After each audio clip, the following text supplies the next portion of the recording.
कोशी प्रदेश आन्तरिक मामिला तथा कानुन मन्त्रालयको मन्त्रीज्यू जो आजको प्रमुख अतिथि हुनुहुन्छ, विशिष्ट अतिथिको आसन ग्रहण गर्नको लागि यसै म्याजिक हलका प्रोप्राइटर तथा हाम्रा थारू चलचित्र जगतका, हामी ठट्टा गरेर भन्छौँ या मायाले भन्छौँ या प्रेमले भन्छौँ या साँच्चीको महानायक भन्छौँ, थारू चलचित्र तथा सांस्कृतिक केन्द्रका अध्यक्ष परशुराम चौधरी, उहाँलाई विशिष्ट अतिथिको आसन ग्रहण गर्नको लागि हार्दिक अनुरोध गर्दछु।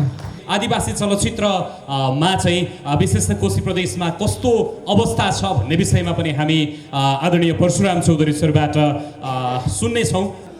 हाम्रो आदिवासी जनजाति चलचित्रहरू जतिकै मूलधारका चलचित्रहरू निर्माण भए पनि पहिला इतिहास हेर्छौँ, 2022 सालदेखि चलचित्र क्षेत्र नेपालमा आभा चलचित्रबाट प्रदर्शन भएको हो।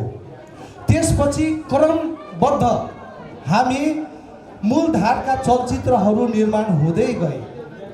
निर्माण हुँदै क्रममा आदिवासी जनजातिका कथाहरू त्यसमा समावेश गर्दाखेरि उपहास्य र खलनायकका भूमिकामा कलाकारहरूले चान्स पाउँथे र कुनै कुनै डाइरेक्टरहरूले मूलधारका चलचित्रमा चाहिँ के प्रवेश गर्थ्यो भनेदेखि एउटा गाना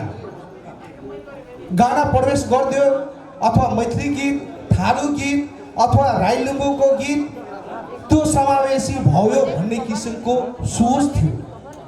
तर समय परिवर्तन हुँदा हुँदै अहिले चाहिँ आएर के भयो भनेदेखि तपाईँको आदिवासी जनजातिको कथा र कोशी प्रदेशमा आएर त्यसको सुटिङ र यहाँका विभिन्न जनजातिका वेशभूषा समावेश गरेर निर्माण गरेका छन् र आदिवासी जनजाति चलचित्र सुरुमा भन्नुपर्दाखेरि 2042-43 सालमा आदिवासी जनजाति नेवारी भाषाको चलचित्र सिलो हो।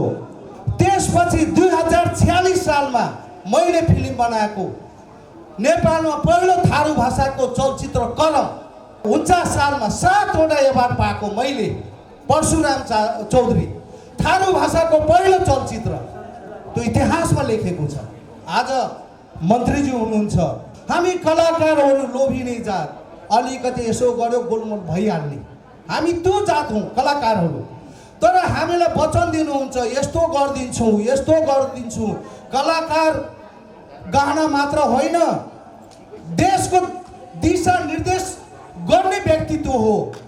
कलाकारहरू त्यो चिज हो। आज तपाईँहरू जुन किसिमको फुर्ती दिनुहुन्छ, हाम्रो देश कला संस्कृतिले भरिएको देश हो, त्यो कलाकारले गरेको हो। कलाकारहरूलाई लोभ झुटो आरोप नदिनु होला। मैले धाउँदा धाउँदा तपाईँको वचन दिएको थियो, मास थियो 1000-1200 जना। उहाँले भन्नुभयो परशुरामजी धेरै राम्रो काम गर्दै हुनुहुन्छ, तपाईँ बजेट हामी दिन्छौँ, तपाईँ गर्नुहोस्, तपाईँ कलाकारहरूलाई उजागर गर्नुहोस्। तर केही सुन्नु भएन। उहाँ हामी जान्छौँ, सचिवले घुमाइदिन्छ। सचिवले भन्नुहुन्छ यो कुरा त हाम्रो यसमा मिल्दैन, यो त बेरोजी हुन्छ, यो त फल्ला हुन्छ। हाम्रो जुत्ता फाट्छ, हाम्रो दिमागको सोच बिग्रिन्छ, हामी केही बोल्न सक्दैनौँ। त्यसकारण हामी सम्पूर्ण कलाकारको नेतृत्व गर्दै म भन्दैछु, मन्त्रीज्यू तपाईँहरू झुटो आश्वासन हामी सम्पूर्ण कलाकारलाई नदिनुहोस्। त्यसकारण हामी कोशी प्रदेशमा जति छौँ चलचित्रकर्मीहरू र कोशी प्रदेश विभिन्न नाला पानी सिनहरू हेर्नुहोस् कति राम्रा छन्। काठमाडौँमा म 40 वर्ष बसेको फेडर चलाएर। त्यसकारण आदरणीय मान्य मन्त्रीज्यूलाई आग्रह गर्न चाहन्छु, हाम्रो कोशी प्रदेश जुन किसिमको कोशी प्रदेश छ त्यसलाई तपाईँहरू हामी कलाकारहरूलाई त्यो उत्साह दिनुहोस्, त्यो प्रोत्साहन दिनुहोस्। अहिले पनि बजेट फ्रिज भयो। आफ्नो जातिको मात्रै छ भने त्यो आफ्नो जातिको इतिहास मात्र नलेख्नुहोस्, लेख्नुहुन्छ भने सत्य तथ्य लेख्नुहोस् अनि मात्रै राम्रो हुन्छ, सबैको लागि राम्रो हुन्छ। त्यसकारण आदरणीय मित्रहरू, यहाँ तपाईँहरू आइदिनु भयो, मलाई शीर्षक दिनुभयो आदिवासी जनजातिको चलचित्रमा के भूमिका छ। धेरै भूमिका छ। आज आदिवासी जनजातिको भाषा, कला, संस्कृति, रीतिरिवाज, पहिरन बचाएको कसले? आदिवासी जनजातिले। आज सुपरहिट चलचित्रहरू निर्माण भए आदिवासी जनजातिका कथाले बनेको छ। तपाईँको जाडी फिल्म हेर्नुहोस्, के अरे नुमाफुङ हेर्नुहोस्, 3 नम्बरमा बनेको। पहिला सिलु फिल्म याद गर्नुहोला, सिलु फिल्म बनेको 43-44 सालतिर। त्यसपछि करम बनेको हो। आदिवासी जनजातिको पहिलो डाइरेक्टर भनेको म हो, गर्वसाथ भन्छु म।